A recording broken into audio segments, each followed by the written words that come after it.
why are we here? And I hope we introduce that. And Ken moves on to being critical, and he talks about being critical on a number of different levels. One level of being critical is being critical of your client, which sometimes takes a little courage. I'll point out my friend Josh Bain back here. He's only 22, I think, and works as one of our elite instructors at Overload. And he might have an occasion where he has to deal with a guy like Doug McGuff, who has quite the physiology background. And he may have to correct a guy like Doug McGuff. It's important that he be critical to take Doug where he could go. And as you guys may have seen in some of the internet forums, people have been more than a little bit critical of us. And the exercise community will continue to be critical of the HIIT, Renaissance, Super Slow community. And we have to be prepared for that. And as Ken said, we invite it. And the most interesting thing is we've been extremely critical in the last few years of Ken. And Gus started this. Gus started this so severely, you might want to say something quick on it, back in the year probably 2001, that Ken got a little sick of him.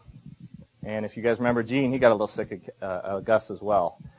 But Gus being critical, in a different way, this guy can be incredibly critical. I can be a little critical myself.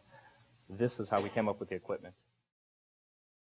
We have to have a starting place. And in exercise, the assumption is that the stimulus is multifactorial and it's general.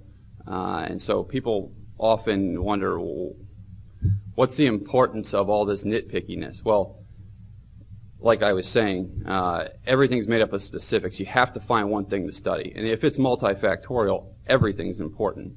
But because it's multifactorial, they all impact one another. The thing that we have chosen to study is INROAD. It's only one part of the stimulus. It's only one part of all of this. But INROAD's interesting in that it's dependent upon the user. The way that exercise is perceived in general is that it's you versus an external type of load-based system that you're fighting against to try to impact your system. INROAD is a process from coming from in out affecting the load that we are encountering. Equipment is incredibly important in this sense because it either gets in your way or it gets out of your way. INROAD being a skill is something that feel is an incredibly important part of the user's ability to improve upon that skill at fatiguing themselves.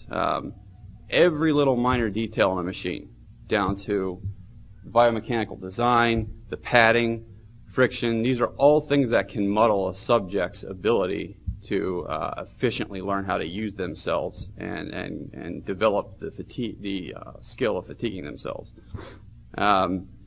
So the nitpickiness is not unimportant in the sense that even the most minor detail can at some point get in the way of a person ever really manifesting their ability to consistently produce what we consider to be the important part of the stimulus.